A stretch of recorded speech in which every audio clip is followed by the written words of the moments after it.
The Fed's rate cut dilemma start big or small. 연방준비제도 패드가 다음 주 회의에서 금리를 인하할 것이라는 점은 거의 확실합니다. 그러나 얼마나 인하할 것인지는 아직 결론이 나지 않았고 결정이 쉽지 않은 상황입니다. 연방준비제도 의장 제롬 파월은 다음 주 금리 인하를 준비하면서 어려운 결정을 앞두고 있습니다. 작은 인하로 시작할지 큰 인하로 시작할지. 연준은 9월 17, 18일 회의에서 2020년 이후 처음으로 금리를 인하할 예정입니다. 여러 연준 관계자들이 향후 몇 달간 여러 차례 금리 인하가 가능하다는 자신감을 표시한 만큼 전통적인 0.25%포인트 인하를 할지 더 큰 0.5%포인트 인하를 할지를 두고 고민하고 있습니다. 파월은 지난달 와이오밍주 잭슨홀에서 연설하면서 모든 가능성을 열어두었습니다. 이 연설은 일부 동료들을 놀라게 했으며 일자리 시장에서 발생하는 위험에 주목해야 한다는 명확한 메시지를 전달했습니다. 당시 파월은 방향은 명확하며 금리 인하의 시기와 속도는 새로 들어오는 데이터, 변화하는 경제 전망, 그리고 위험의 균형에 달려있다고 말했습니다. 연준은 지난해 기준금리를 약 5.3%로 인상하여 20년 만에 최고치를 기록했고 지난 14개월 동안 그 수준을 유지해왔습니다. 이는 인플레이션을 억제하기 위한 조치였으며 인플레이션은 상당히 감소한 상태입니다. 그들은 차입 비용이 계획대로 지출, 투자, 고용을 둔화시키며 인플레이션을 억제하고 있다는 증거에도 불구하고 금리를 너무 오랫동안 높은 수준으로 유지하는 것에 대해 우려하고 있습니다. 실업률이 크게 오르지 않고 인플레이션이 낮아지는 연착륙을 놓치지 않으려는 것입니다. 얼마나 빠르게 금리를 인하할 것인가에 대한 전략적 선택은 올해 초까지 파월의 수석 고문으로 일했던 존 포스트는 첫 번째 조치가 0.25%일지 0.5%일지는 미세한 차이이며 앞으로 몇 달간 얼마나 많은 인하를 할지가 훨씬 더 중요하다고 말했습니다. 최근 경제 데이터는 혼재된 모습을 보이고 있습니다. 수요일 발표된 소비자물가지수 CPI 보고서에서 주거비가 견조하게 상승하면서 일부 분석가들은 다음 주 더 큰 폭의 금리 인하 가능성이 줄었다고 말했습니다. CME 그룹에 따르면 시장은 작은 폭의 금리 인하 가능성을 약 85%로 보고 있습니다.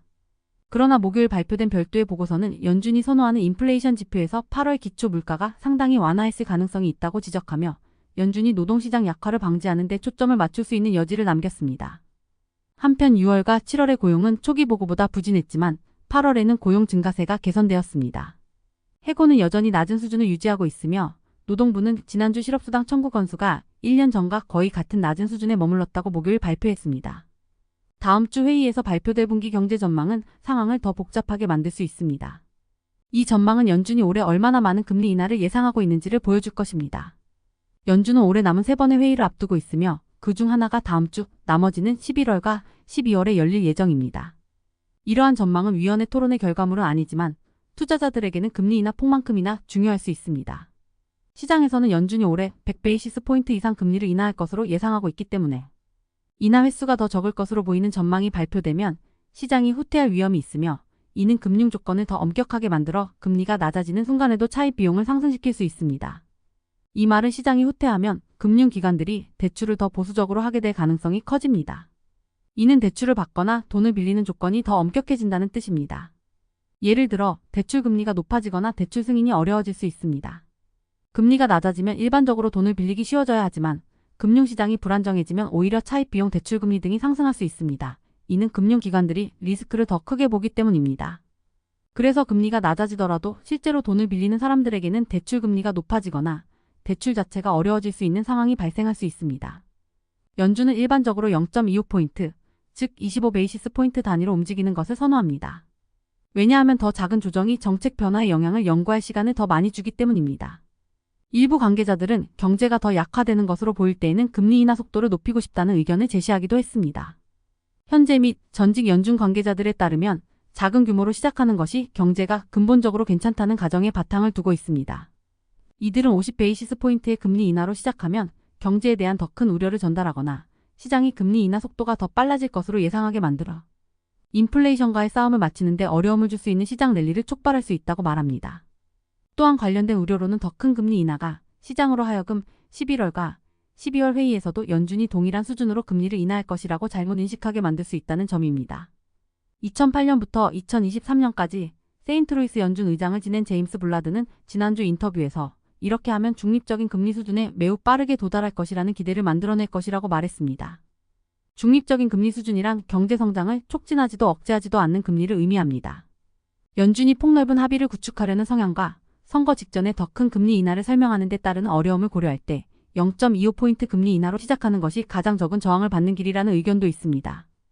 2011년부터 2023년까지 캔자스시티 연준 의장을 지낸 에스터 조지는 처음에 25 베이시스 포인트는 쉽게 결정할 수 있다고 말하며 연준이 이 조치를 당분간 유지할 수도 있고 상황이 더 나빠 보이면 더 강하게 나갈 수도 있다고 덧붙였습니다. 더 큰 폭의 금리 인하로 시작하는 주장은 과거 금리 인상의 영향으로 경제가 더 둔화될 위험에 대비해 보험을 드는 것과 관련이 있습니다. 이는 특히 연준 관계자들이 더 이상 인플레이션을 2% 목표치로 되돌리기 위해 그러한 둔화가 필요하다고 생각하지 않는 시점에서 더욱 중요한 고려사항입니다. 인플레이션이 완화되고 연준이 명목금리를 유지하는 가운데 실질 금리는 연준이 금리 인상을 시작한 이후 가장 높은 수준에 도달했습니다. 시카고 연준 의장 오스턴 굴줍이 지난주 인터뷰에서 인플레이션이 2%로 향하는 명확한 경로가 있고 실업률이 올해 연준 관계자들이 예상했던 수준을 초과하는 시점인 지금이 금리 긴축 사이클 전체에서 가장 제약적인 정책을 유지할 시점인지 고려해야 한다고 말했습니다. 금리 정책을 결정하는 연방공개시장위원회 FOMC는 보통 금융시장이 경제 전망에 대해 더 큰 불안을 보일 때 더 큰 폭의 금리 인하를 시행해 왔습니다. 이는 2001년 초와 2007년 글로벌 금융위기의 초기 단계에서 그랬던 것처럼 경제 상황이 불안할 때 자주 나타나는 대응입니다. 존스 홉킨스 대학교 금융경제학센터 연구원 파우스트는 지금 상황이 선제적으로 50 베이시스 포인트 인하를 외칠 만큼 절박하다고 생각하지 않는다고 말했습니다. 하지만 그는 내 선호는 약간 50 베이시스 포인트로 시작하는 쪽에 가깝다며 연방공개시장위원회 FOMC가 그 방향으로 갈 가능성도 있다고 생각한다고 덧붙였습니다. 파우스트는 더 큰 금리 인하가 투자자들에게 충격을 줄 수 있다는 우려를 그것이 겁을 줄 필요가 없도록 충분한 설명을 제공함으로써 관리할 수 있다고 말했습니다. 그는 이어서 이것이 걱정의 신호일 필요는 없다고 강조했습니다.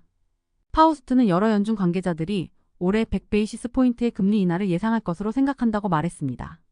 만약 그렇다면 25 베이시스 포인트 인하로 시작하면 왜 연준이 올해 더 큰 금리 인하를 예상하면서도 처음에는 그만큼 인하하지 않았는지에 대한 어색한 질문을 초래할 위험이 있다고 지적했습니다.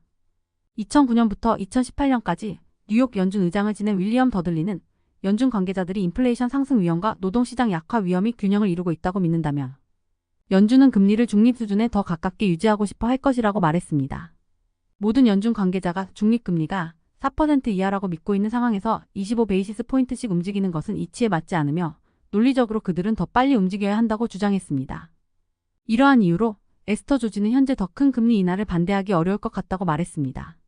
우리가 금리를 중립 수준 이상으로 빠르게 인상했던 것처럼 지금도 이미 중립 금리보다 훨씬 높은 수준에 있으므로 더 큰 인하를 여러 차례에 걸쳐 시행할 수 있다고 말하며 50 베이시스 포인트 인하의 타당성을 강조했습니다.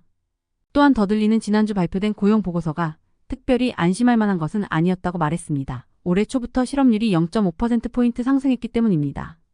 그는 일반적으로 실업률이 조금 오르기 시작하면 그 상승세가 계속되고 그 폭도 상당히 커지는 경향이 있다고 지적했습니다.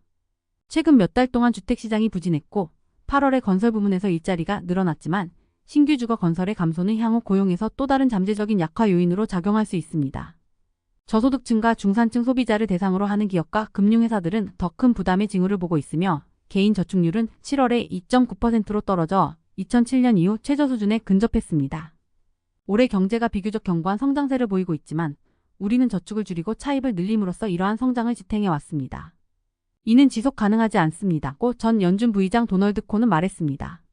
그는 또한 지금은 25 또는 50 베이시스 포인트 중 어느 쪽으로든 갈 수 있는 시점이지만 리스크 관리 측면에서 노동시장에 초점을 맞추는 것이 더 유리하며 따라서 50 베이시스 포인트를 선호한다고 덧붙였습니다.